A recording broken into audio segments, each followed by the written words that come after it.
we had Marco Marandiz on the show this week, and Carlton, I told you immediately after I got off of it that Yeah. I think I slacked you. This will be the best episode we've done. What did you Yeah. think? Did it live up to that?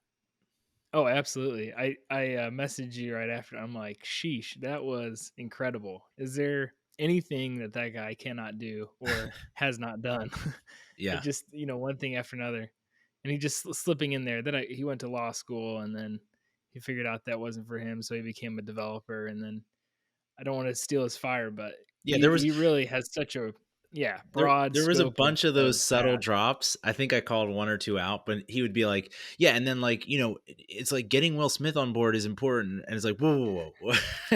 Wait a second, yeah. Yeah.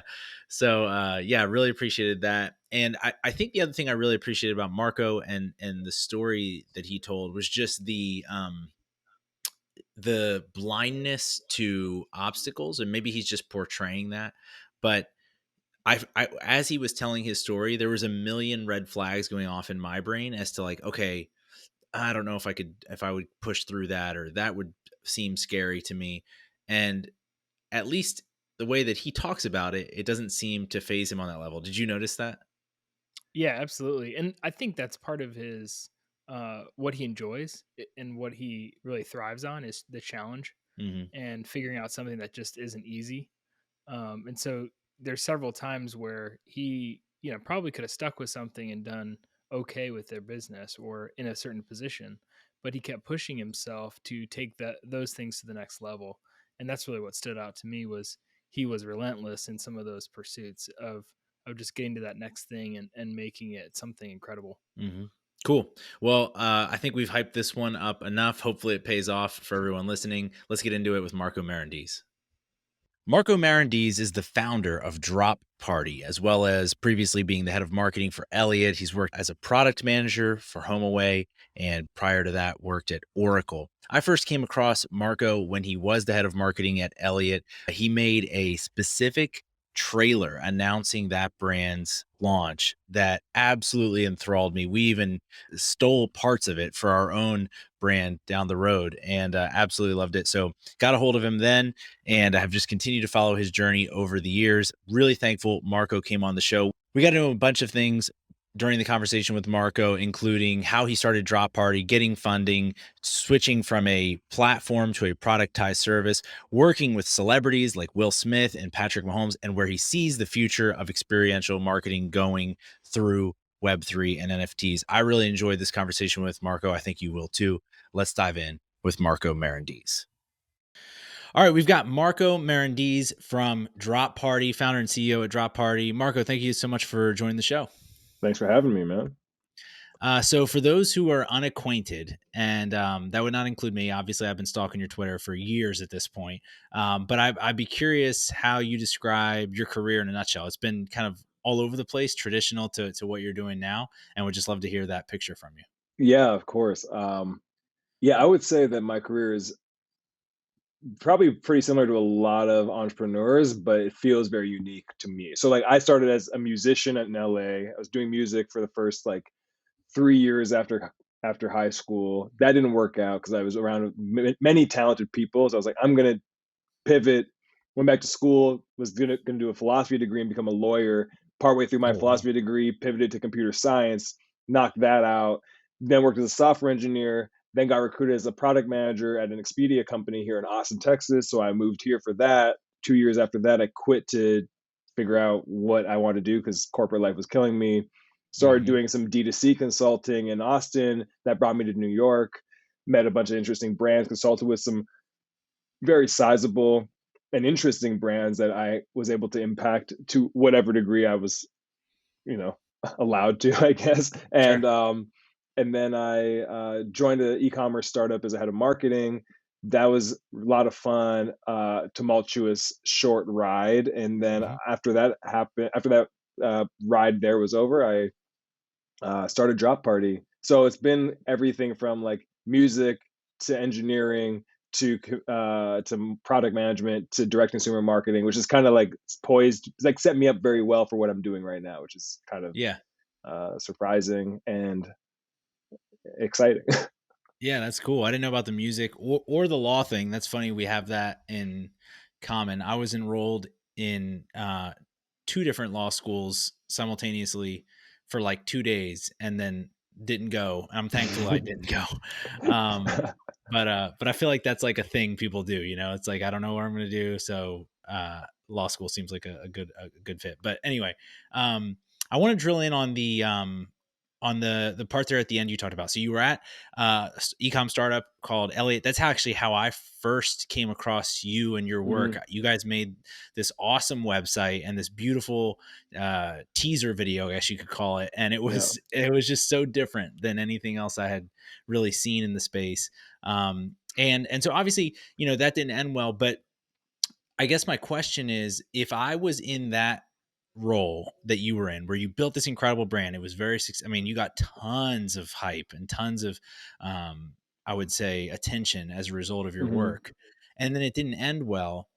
What led you to be like, all right, I'm going to go take another, essentially another risk in starting a new company, as opposed to going back to something that's maybe more tried and true? Yeah.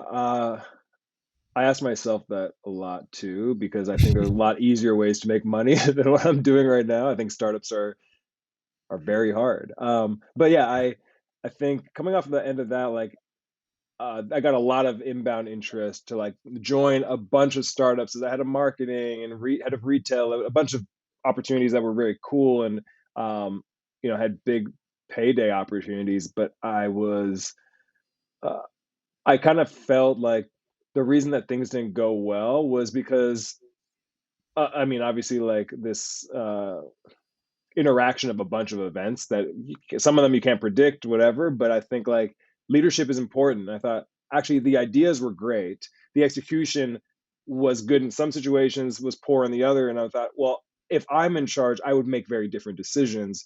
Mm, And I wasn't ready to go back and work for anybody else after that. mhm. I was working for the CEO of Elliott. He had a great vision, but it just didn't work out the way that he wanted or that we wanted due to personal issues, due to whatever happened there.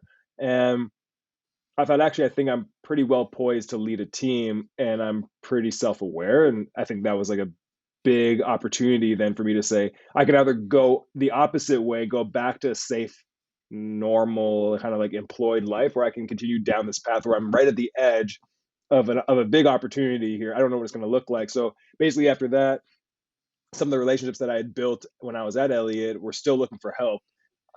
They were going to move on to the platform, and I said, "Hey, I guess it's not going to happen anymore, but I can still support you." And that's kind of when I started working with Will Smith's team on their merchandising aspects around their movies and TV shows. And that was like the first opportunity or that was like the first time working with them where I kind of saw where there was a big gap in the market, which is that like everybody is serving celebrities, everybody's serving the brands, nobody's really serving the fans. If you look from a direct Mm, consumer world, this is very much like, customer comes first. Everything is about the customer, it's customer oriented. But in entertainment and media, the customer is the celebrity brand or like or Toyota or whoever they're right, like right, the right. consultants are trying to make money from. But they are only valuable because Toyota or celebrities serve the fans or customers in the long run because they're making great content, great movies, they're sponsoring things that are brand value aligned in Yeah. some way. And that The doesn't exist consumer's in almost merchant. assumed. Yeah. Yeah. Yeah, And like it doesn't exist in the merchandise really. It's like, oh great, we're gonna launch a merch store because that's what this movie needs, a merch store. I'm like, well, okay, cool, but if you're making a t-shirt for $5 and you're selling it for 80, everybody's gonna know when the quality is terrible. yeah, So yeah, over yeah. time we kind of moved from, okay, actually I should probably take a step back. What Drop Party is, if for anybody who's like followed along this far, Yeah, yeah, yeah. Drop Party really is that we do drops for fandoms. So we're really focused on creating and deepening the relationship between a brand, an entertainment brand, a media brand, any cultural moment, and the fans of that. And now we've actually brought in another dimension, which is there are sponsors and other more traditional brands that want to be associated with culture and don't actually have anything to offer directly besides cash. And Drop Party is becoming that medium between the brand with the money, the cultural moment or the talent, and these fans that want to have these great experiences. And that's kind of where we exist. We exist at that intersection. When we started, we thought, oh, we're going to build a drops platform. We're going to be a better merchandising partner. And now we've actually realized we're really a drops production studio, and we partner with the best in entertainment and media to Mhm. extend out their movie releases, their content releases, their big cultural moments like the World Cup or a Formula One season or something like that. That's where we kind of sit, is handling all that logistical back end chaos with like a production studio would, Yeah. weaving in the creative and the partnerships and the fans and the brands all together into a big activation. And I'd say the cultural relevancy, right? Like that's what's I think Mhm. unique about what you all are doing versus like just a traditional. I mean, what you described is what a lot of agencies, functionally do. Mhm. But bringing that cultural relevancy to, like you said, a brand that didn't have it implicitly is a differentiator. I want to go back for 1 second. Sure. So you were talking about uh, that you had this self awareness that you would be able to, make decisions and guide a new company onto the frontier. I'm curious. So like a lot of people, it reminds me, and it's not a similar situation in a lot of ways, but it reminds me of someone like Ryan Holiday, who went through the American Apparel experience and then he comes out of it and it doesn't end well, but he still has that confidence to continue on Mhm. and do all the different things he's done. What do you think it was inside of you? Was it the way you grew up or just something that, some character trait that you have that gave you that ability to pause and be like, okay, I wasn't the issue here. There was extenuating circumstances. Let's go try this again. Yeah, I mean, I think it's like I've always been pretty entrepreneurial, but I didn't quite like internalize my it as I didn't internalize that as an identity for myself. I wasn't an Okay. entrepreneur. But I mean, I moved to LA at 17 to do music and lived alone and did that for 3 years before I went back to school. Like that's a pretty like risky, ambitious thing to do. And like in hindsight, yeah, I can see that. But then after I went back to school, I was like back in the like, okay, you have a degree and then you get a job and you should climb the ladder. And I remember like one of my managers when I was working at Capital One as an engineer, I was like, I want to be a product manager because those are people that make the decisions about the product for the customer. And he's like, yeah, but you could make more money as an engineer if you just like, you're a smart guy who can speak like well to both sides of the problem. So just make more money as an engineer. You can make like $300,000 or $400,000 a year easily. And I was like, yeah, no thanks. And then I just kept like I was still in the trap of not a trap, in the reality of working inside of an organization. And I've been inside of organizations for so long. When I left to do consulting after my Expedia gig, um, that was really like empowering to be like, oh, I can make money and I can do my own consulting and make 3 to 5x what I was making at a job. But consulting didn't really like it wasn't fulfilling for me. It just like Mhm. it was a consulting gig that in and of itself didn't lead to anything else but another consulting gig with a new relationship. I'm sure there's other better consultants than me that figure out how to navigate that better, but that was for me. And then that's when I went back to this job thing like, well, here's a startup that I can be a part of and help this thing grow. And I'm not the founder, but I can be part of this. And then um, at the end of that, I I kind of I noticed that I was operating from a position of fear for most of my career. I think not like true fear, not like oh my god I can't do anything, but like why take the risk? Why take the risk when there's good money and I can and all the any downside can be attributed to somebody else in the company because I work for them. And I thought like that's not how I operate in my roles anyway. So why not just take all the risk and all the upside into my own Yeah. hands and just handle it that way? And that's like it's an interesting approach. It's now like looking back at how I made decisions.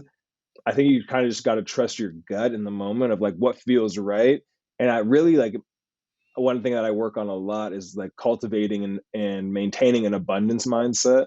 Mm. Like there is more than enough money for us all to have successful businesses if we choose to, but we don't want to take those risks. And that's honestly, I think, a big part of like the wealth. No, I'm not saying the wealth gap is caused by this, but that there are very few people that are willing to risk like their career or their like ego based attachment to their careers so that like they're the people who are starting businesses are able to accumulate all this wealth because there is no other businesses that are there are fewer businesses than there possibly could be to create that competition. And I thought Sure. I can go and take this risk on my own. And the worst case scenario is like go back to one of the jobs that will pay me a lot of money. Like there's no Right. like real downside. Actually, I will be a better employee, more valued and more experienced if I fail and have to go to a job than if I just went straight through the career. Like people want leaders at all their companies that are ambitious and entrepreneurial. You don't want a pencil pusher. Nobody wants a pencil pusher as the VP of marketing. Yeah. Like you want somebody who's So taking good. those risks anyway. So take the risk, shoot for the stars, and if you fall short, whatever that phrase is. Yeah, That's yeah, kind yeah. of No, it's so yeah. good. It's such a good point, and it's true because even in my situation, I'm like 65% of the way there, right? Like I'm in that consulting phase of what you're talking about, Mhm. but I think there's a risk to just like going all in on just like a pure idea or pure concept, because I know in terms of consulting and those types of things, you can always find the next one. Like you can always find the next clients. It's a lower risk profile, but being able to just go out there and say like, this is, there's no downside really, but there is mentally. And I think Mhm. overcoming that is powerful. Okay. So you do that, you come to Drop Party, and then you kind of like, just like, like threw this out there casually, which I love, but your first customer is Will Smith. Yeah. How does that happen, or how did that come about? Yeah, I guess that's I guess I don't appreciate like the opportunities that have been in front of me, but like the work we did at Elliott, like you said, was like got a lot of attention, Hmm. and a lot of the relationships that we built like got us in touch with like the head of merchandising and whatever, like part of the organization at Will Smith's on Will Smith's team that I had started to build a relationship with. And when it didn't work out, I was like, look, I'll help you. So I started consulting with them. Like, yeah, I'll be your external head of commerce, essentially. I'll help you source your products, handle your fulfillment, your production, all that stuff. I'll deal with the e-commerce. And they wanted more and more. They basically were starting to talk to me about like, oh, what would it look like to come in house? Hmm. And I was like, that's interesting, but I don't think what you need is what I can build while having to report up to somebody else. Right. It was like, it Hmm. was a very short window. It's like about a month period from like, we started ramping up quickly, like, well, why don't you just come in house and do this? And I thought, like, what I think you need can't be done as an employee of you. I need to be able to set my own boundaries and my own ambitions to be able to even serve you better. So, but it was just really a relationship. Like, Yeah. um, a relationship that I was maybe relentless about pursuing. Like Mhm. I think uh I'm relatively like personable and charismatic and I can get into those conversations with people pretty easily. But what I noticed is that like I have a lot of relationships that I hustled into. Like there are people that are like 1 or 2 degrees of separation. I'm like, I know you know this person, make the introduction. Like I can't. I'm Mhm. like, okay, what do you need from me? Can I get like I just like not in an aggressive way, but I know I what you will mean. figure out the right levers to pull to get in that conversation or provide value in a way that like so working with Will Smith then opened doors through their relationships to Patrick Mahomes, which then opened doors, continuing to open doors through the Fresh Prince store and the Bad Boys store. And that led Yeah. into Jaden Smith work and that led into Red Table Talk work. And then like all of a sudden, like my portfolio was massive and it only took me 3 months to build it. And I was like, oh, okay, well, I'm I realized that what I offer is coming from a music background, um, being able to communicate with people that are moving culture, but not being like the stiff square. I'm like, and I'm yeah, a commerce guy, a product guy, but I'm not like necessarily. I don't know if you talk to people who like are smarter than you in other areas, and they kind of come off as condescending, and like I'm like a normal guy to talk to them, but I'm the only person with the specific set of skills that lets them offload stuff to me. So that was kind of my role, and I realized there's a business to build around this, but I can craft what this vision will be. It's not just doing whatever they want as an agency or as a consultant. It's what is the product and the service that is very structured that I think will be beneficial to not only these celebrities but also their fans. And over Yeah. time, we really started to realize like the celebrity doesn't really matter. I mean, they do as a channel for fandom for the fans. Mhm. And if you're focused on this, if you're if you're looking at the celebrity, you're serving their needs. If you're focused with the fans, you're serving the fans' needs via the celebrity, and everybody's happy in the end because the celebrity, the talent, um, they're happy when their fans are happy, and Yeah. everybody's making money. So It's so true. uh, So you made the analogy earlier, but I mean, in no other industry do we like go to the product and say like, hey, product, what do you want us to do in order to sell this better? Like, which is essentially what the talent is in mhm, entertainment. We go to the fans, we go to the customers, all those things. So it makes sense that you'd be audience centric with a platform like this. I think it's interesting. So you basically said you layered all these different unique life experiences. My business partner mhm, Derek always talks about that. Like as if you can keep layering concentric circles enough, you become the best at this thing, which mhm. in your case is so can you just talk a little bit about you glanced over it at the beginning, but what is it actually is it a platform or is Drop Party a productized service or how do you talk about that? Yeah, I think we started as a platform. We thought we were actually going to be building like the Shopify for drops, and I realized like there Okay. is a need for that, but drops overall is a mechanism of engagement with an audience. So you use hype, urgency, and scarcity in varying degrees to manipulate audiences, to share on social, to build a lot of excitement around. Like you use those things. Actually, a lot of those skills that I understood, I honed when I was at Elliott trying to build our brand in that way. Sure. And then I was like, well, I can apply this here with drops. And I realized that the platform, like a technology angle, was not the solution because it's actually a knowledge gap Mm, that is what differentiates a successful drops company or company that does drops from an unsuccessful one. I would say that Mischief has like a stranglehold on how to do this successfully. They know how to build hype mhm. um, and excitement around what they do.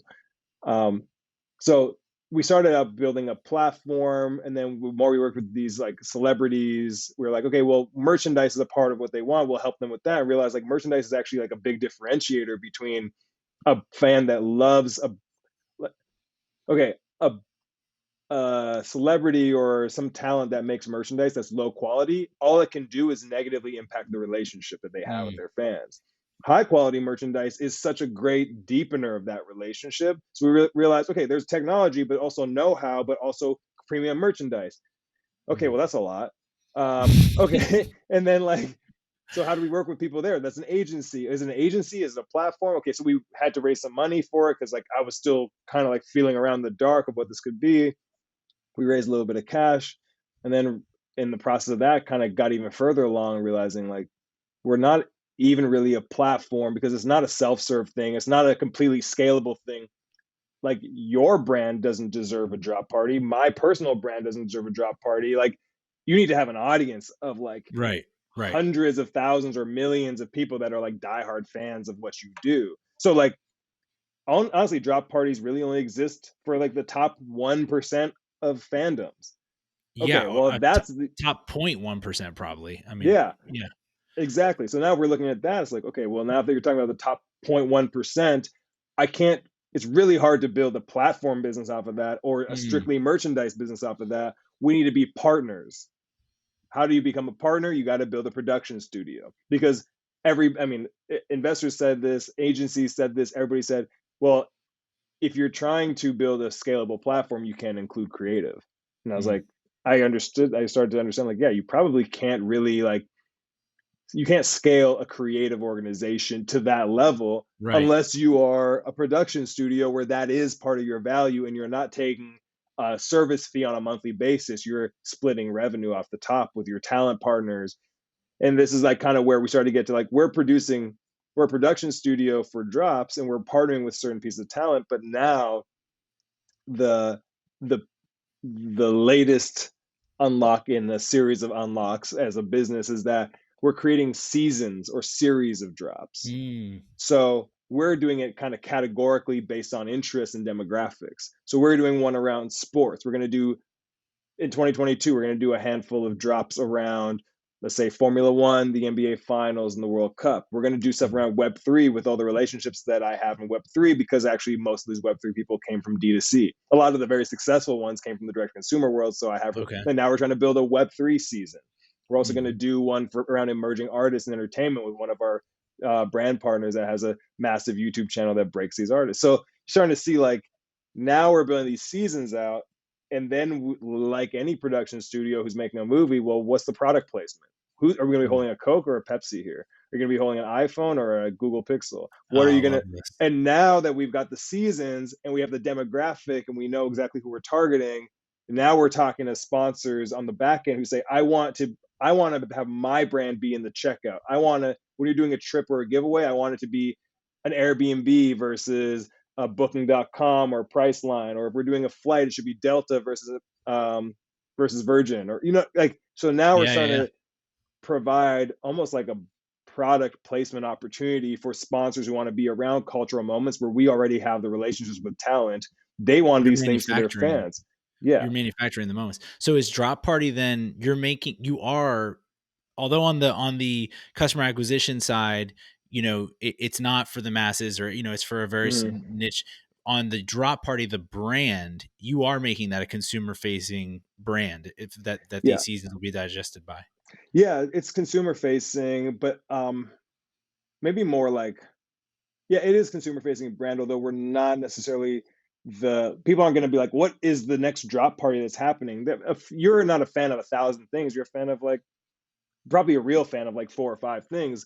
And what Yeah. we want to do is be kind of that mark of quality and experience for that thing. Like, A24, the Yeah. the production studio, there's Mhm. a specific type of movie that they make, and it's Right. always critically acclaimed, and it's always slightly confusing, and it's all the like all all the trademarks of that brand, but you know what you're getting into when you go to an A24 movie. Yep. Yep. And you're sitting in the theater and you see A24, you're like, I know what I'm about to be watching.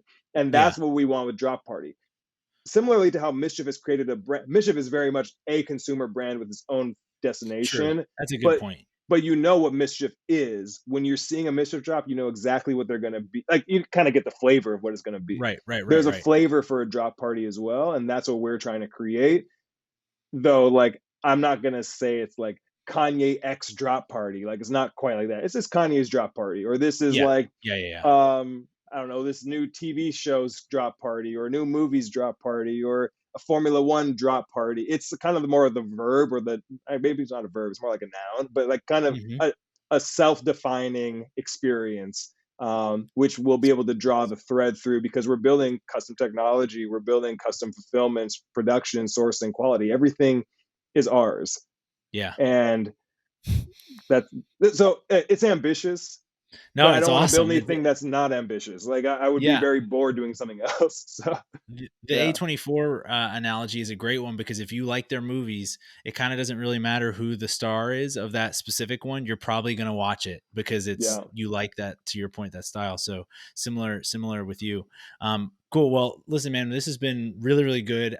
We haven't even gotten everything, but I want to be cognizant of time. Just a last question here to kind of round it out. What, and I think it's a lot around your business, but what content, what trend that you're able to use for your drops, or maybe just personally, has you most excited? I know you have tension around Web3, so it may or may not be that, but yeah, I'm just curious what's got you excited as someone who follows all this stuff. yeah. I mean, I think the Web3 space is like the most interesting thing to watch right now. I participate skeptically, and I'm losing money all the time. It's great. uh, but I mean, like, I think the thing for me is that there everybody not everybody, many people that are in Web3 and the NFT space are maximalists, even when they think they're being kind of measured about Objective. it, and Yeah, yeah, yeah. they're not. Like, nobody Right. is, especially when I hear things like Web3 is going to replace Web2 and Web1. It's like, bro, I'm not paying $3 to send an email to you. Like, it's not gonna happen. So, and this Right, is the right. thing. Like, if we're looking at analogies, or analogously to the past, Web1 was like read-only websites. Like, here, go here, look at the thing, you read it, awesome. Web2 is more like social, more commerce, things like that. It didn't replace Web1 Mhm. sites. It only added another dimension to the internet. And Web3 is now about ownership, but it's not going to replace Twitter or Facebook or Instagram. There's not going to be a Web3 Instagram where you're paying money to interact. Those are nice pie in the sky ideas, but we're still trying to take the previous version and make it into a Web3 thing. And this is actually like, what are the new ideas that exist in Web3? That is an interesting thing. So we're trying to think about like, how do NFTs work with Drop Party? How do we think of them as badges of proof of attendance, essentially participation that allows you to get access to different things, kind of in that model without it subsuming what we already do. And I think and we were talking about this before we jumped on, the risk that I see with Web3 is that NFTs for most people are going to lose money. And it is a massive risk to the entertainment industry to enter the Web3 space blindly.